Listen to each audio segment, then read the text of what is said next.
Mga kahuwan, panoorin ang video na ito upang alamin ang pinaka-latest na balita tungkol sa lagay ng panahon at bagyo update today. Yung latest location natin para kay Bagyong Pepito as of 4 a.m. today ay dito sa 305 kilometers silangan ng Katarman, Northern Samar. Patuloy pa yung paglakas nito at sa ngayon as of 4 a.m. may taglay na itong lakas ng hangin na malapit sa gitna na umaabot ng 175 kilometers per hour at pagbugso na umaabot ng 215 kilometers per hour. Patuloy yung paggalaw nito west-northwestward sa bilis sa 25 kilometers per hour. At ito nga si Ophel, isa pa ring tropical storm. Latest location naman natin ay nasa line 240 kilometers northwest ng Itbayat, Batanes. May taglay na lakas ng hangin na malapit sa gitna na umaabot ng 75 kilometers per hour, pagbugso na umaabot ng 90 kilometers per hour. Mabagal itong gumagalaw pa north-northeastward ng mabagal. At sa ngayon, nagdudulot pa rin itong si Ophel ng mga kaulapan at mga kalat-kalat na pag-ulan sa areas ng Batanes at Babuyan Island. Samantala, itong si Bagyong Pepito, makikita natin dito sa ating latest satellite images, itong mga makakapal na kaulapan dito sa periphery ng bagyo ay nagsisimula ng umiral dito sa malaking bahagi ng Kabikulan, pati na rin dito sa ilang areas ng Samar Island. At inasahan nga natin sa patuloy na paglapit ni Pepito, malaking bahagi na ng Luzon, including Metro Manila, makakaranas ng makulimlim na panahon ngayon. Masungkit na panahon na ating inaasahan na silang bahagi ng Luzon and Visayas. At ito yung ating latest track and intensity forecast para kay Bagyong Ophel. So inaasahan pa rin natin na magpapatuloy yung pahilagang silangan na paggalaw ng nasabing bagyo at posible itong dumaan or maapektuhan itong southern portion ng Taiwan. And for the remainder of the forecast period, makikita natin patuloy na yung paghina nito. Possible within the next 12 hours, tropical depression na lamang ito. Possible downgrading into a low pressure area bukas or posibleng mas maaga. So habang nasa loob ito ng ating Philippine Area of Responsibility, malulusaw na itong si Bagyong Ophel. At yung mas kailangan nating pagtuunan nga ng pansin ay itong papalapit na Bagyong Pepito. So sa ngayon, tatlo yung ating landfall scenario. So isa-isahin ko po. Pinakauna, itong landfall scenario natin, ito yung most likely scenario, nangangahulugan na ito yung pinaka-inaasahan nating mangyayari sa ngayon. So magpapatuloy yung general northwestward na paggalaw ng nasabing bagyo for the next 3 days. And possible mamayang gabi or bukas sa madaling araw ay magla-landfall itong sentro ng mata ni Bagyong Ophel sa vicinity ng Catanduanes area. At may dalawa pa tayong scenario, no? So makikita natin dito sa ating track and intensity forecast itong tinatawag nating confidence cone. Nasasakupan pa rin ito ang malaking bahagi ng Eastern Luzon as well as itong eastern section ng Central and Southern Luzon. So inaasahan natin, may mga scenario pa tayong tinitignan na ukol para dito sa ating landfall. So yung pangalawa nating landfall scenario, posible pa rin yung landfall dito sa silangang dagat baybayin o yung eastern coast ng Camarines Sur. Pwede rin dito sa eastern coast ng Albay or eastern coast ng Sorsogon, possibly tonight or bukas rin na madaling araw. So hagip po itong areas na ito ng confidence cone. Maganda po tayo dyan sa posibleng or hindi natin tinatanggal yung possibility ng landfall over these areas. Yung pangatlo naman nating landfall scenario ay dito sa eastern coast ng Quezon or Aurora bukas ng hapon or sa gabi. So inaasahan natin yung once na magla-landfall itong bagyo, possibly dito sa area ng Catanduanes, magkaroon ito ng pangalawang landfall sa eastern coast ng Quezon or Aurora bukas nga ng hapon or gabi. So kailangan natin bigyang pansin, no? So porket hindi pa magla-landfall ang bagyo sa atin, hindi po nangangahulugang hindi natin mararamdaman yung mga malalakas na epekto nito. So hindi lang po isang punto ang bagyo, no? Malawak ang epekto ng Bagyong Pepito. So inaasahan natin habang lumalapit ito sa ating kalupaan, yung mga impacts na ating inaasahan na dala ng bagyo, una-una sa lahat itong malalakas na hangin, posibleng mahagip itong eastern section ng Luzon as well as itong eastern section ng Eastern Visayas. Asahan na rin natin yung malalakas sa pag-ulan, heavy rainfall sa most of Luzon area. At pangatlo, nandyan rin yung posibilidad ng storm surge o yung daluyong ng bagyo, especially sa mga low-lying or coastal areas. At inaasahan nga natin na magpapatuloy, so habang nasa karagatan itong si Bagyong Pepito, magpapatuloy yung paglakas or intensification nito. Possible, mas mag-intensify pa ito into a super typhoon category sa mga susunod na oras prior to landfall sa mga areas na nabanggit ko. And after landfall, inasan nga natin ang slight weakening or bahagyang paghina ng bagyo. Possible by Monday, humina ito bilang isang severe tropical storm na kung saan nasa labas na ito na ating Philippine Area of Responsibility. At dahil nga mas lumapit na itong sentro ni Bagyong Pepito sa ating kalupaan, nagtaas tayo ng tropical cyclone wind signal number 3. So as of 5 a.m. today, so may palugit po tayo, no? Warning lead time na 18 hours. So asahan natin itong mga malalakas na hangin sa areas under wind signal number 3. As of 5 a.m., may signal number 3 sa Catanduanes, sa eastern portion ng Albay, sa eastern portion ng Camarines Sur, sa easternmost portion ng Sorsogon, at itong northernmost portion ng eastern Samar. At inaasahan natin, may signal number 2 tayo as of 5 a.m. today dito sa nalalabing bahagi ng Camarines Sur, sa rest of Albay, rest of Sorsogon, dito sa Ticao Island, sa lalawigan ng Camarines Norte, at itong easternmost portion ng mainland Quezon. So kabilang na dyan dito ang Polillo Islands. May signal number 2 rin tayo sa ilang areas ng Visayas, itong northern portion ng eastern Samar, dito sa northern portion ng Samar, at sa nalalabing bahagi ng northern Samar. At signal number 1 naman, may palugit or warning lead time ng 36 hours. So itong mga areas na ito possible, no? Wala pa tayong nararanasan pagbukso ng hangin.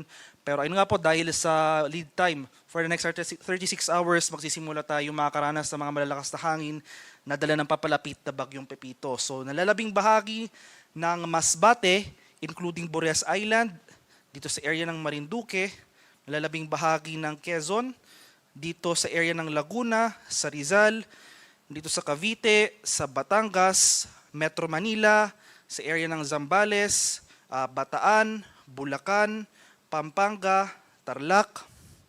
May signal number 1 rin dito sa area ng Nueva Ecija, sa Aurora, Nueva Vizcaya, dito sa area ng Quirino, dito sa bahagi ng Isabela, central and southern portions ng Cagayan, Pangasinan, La Union, Ilocos Sur. May signal number 1 rin dito sa area ng Abra, southern portion ng Apayao, Kalinga, Mountain Province, Ifugao, at sa Benguet. Sa areas naman ng Visayas at sa Mindanao, may signal number 1 rin dito sa nalalabing bahagi ng Eastern Samar, nalalabing bahagi ng Samar, dito sa Biliran, northern and central portions ng Leyte, dito sa northeastern portion ng southern Leyte, northernmost portion ng Cebu, including dito sa area ng Bantayan Islands, itong northernmost portion ng Iloilo, at itong northern portion ng Dinagat Island sa bahagi ng Mindanao. Kaya sa mga nabanggit ko pong lugar, especially areas under wind signal number 2 at wind signal number 3, asahan natin na mas makakaranas na tayo ng mga malalakas sa pagbukso ng hangin dahil malapit na nga itong sentro ng mata ni Bagyong Pepito sa ating bansa. Kaya maghanda na tayo, patuloy tayong maghanda sa banta ng mapaminsalang hangin na dala ng papalapit na Bagyong Pepito. In terms naman of heavy rainfall ay yung mga malalakas sa pag-ulan na dala ng bagyo, as early as today, so lumalakas na yung mga pag-ulan nating inaasahan, intense torrential rains, ito yung mga areas shaded by red, dito sa area ng Catanduanes, heavy to intense rains, areas shaded by orange, so inaasahan natin for today, dito sa area ng Camarines Sur, Northern Samar, at Eastern Samar. Moderate to heavy rains naman, ito yung mga areas shaded by yellow sa mga lalawigan ng Camarines Norte, Albay, Sorsogon, Masbate, sa Samar, Biliran, at sa Leyte. At habang papalapit na nga yung sentro ni Bagyong Pepito dito sa area ng Luzon, so inaasahan natin mas lalakas pa yung mga pag-ulan sa silangang bahagi ng Luzon area at malaking makikita natin nung malaking bahagi na ng Luzon may kulay. So ibig sabihin po nito, most of Luzon area makakaranas na ng malalakas sa pag-ulan. So bukas, araw ng linggo, ito po yung peak ng pag-ulan natin. At ito yung time period kung saan pinakamalapit yung sentro ni Bagyong Pepito at magsisimula na itong baybayin ang malaking bahagi ng Luzon area. So inaasahan natin, intense torrential rains. Muli, ito po yung areas shaded by red sa lalawigan ng Aurora at sa area ng Quezon.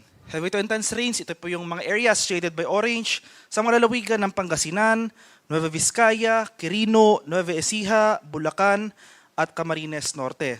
Moderate to heavy rains, ito yung mga areas shaded by yellow sa areas or sa mga lalawigan ng Babuyan Islands, mainland Cagayan, Kalinga, Ilocos Sur, Mountain Province, Ifugao, Isabela, La Union, Benguet, Zambales, Tarlac, Pampanga, Bataan, dito sa Metro Manila, Rizal, Cavite, Laguna, Batangas, Marinduque, at Camarines Sur. At pagsapit ng Lunes, so on Monday, nasa na natin, no, nakalabas na ng kalupaan itong sentro ni Bagyong Pepito. So nandito na ito sa West Philippine Sea. So as expected, makakaranas na tayo ng mas mahihinang pag-ulan. Unti-unti nang hihina yung mga pag-ulan na ating mararanasan, mababawasan na rin yung mga areas na makakaranas ng pag-ulan. Gayunpaman, inaasahan pa rin natin, magkaroon man tayo ng mahihinang pag-ulan dito sa ilang bahagi ng Luzon dahil nga inaasahan natin itong significant rainfall in the coming days, possible maging saturated na yung mga lupa dito. So mataas pa rin yung chance ng mga pagbaha on this area. So nevertheless, on Monday, moderate to heavy rains ang ating inaasahan sa mga lalawigan ng Ilocos Sur, La Union, Pangasinan, at sa Zambales. Ngayon pa lamang, especially sa mga lugar ko pong nabanggit, yung mga areas shaded by orange as well as yung mga areas shaded by red, intense to torrential rains pong ating inaasahan doon. Heavy to intense rains rin ang ating inaasahan on some of those areas. Maghanda na tayo ngayon pa lang sa mga banta ng pagbaha at pagguho ng lupa dahil inaasahan natin itong mga malalakas sa pag-ulan na dala ng Bagyong Pepito as early as today. Magpapatuloy po yan hanggang bukas. At isa pa ito sa mga impacts na kailangan nating paghandaan na dala ng papalapit na Bagyong Pepito. So itong storm surge o yung daluyong ng bagyo, yung latest issuance po natin ng storm surge warning as of 2 a.m. today. Inaasahan natin ang mahigit 3 metrong taas ng daluyong ng bagyo sa ilang coastal communities ng Quezon Province. So yan ay sa mga bayan ng Calauag, Gumaca, Lopel, Plaridel at sa Quezon. 2.1 to 3 meters naman na taas ng storm surge ang ating inaasahan sa mga coastlines ng Albay, dito sa area ng Aurora, sa bayan ng San Juan, dito sa bahagi ng Batangas, sa area ng Camarines, sa mga coastlines ng Camarines Norte, Camarines Sur, dito sa Catanduanes, sa Eastern Samar, sa bahagi ng Isabela, Northern Samar, ilang coastlines pa ng Quezon Province, as well as itong area ng Sorsogon.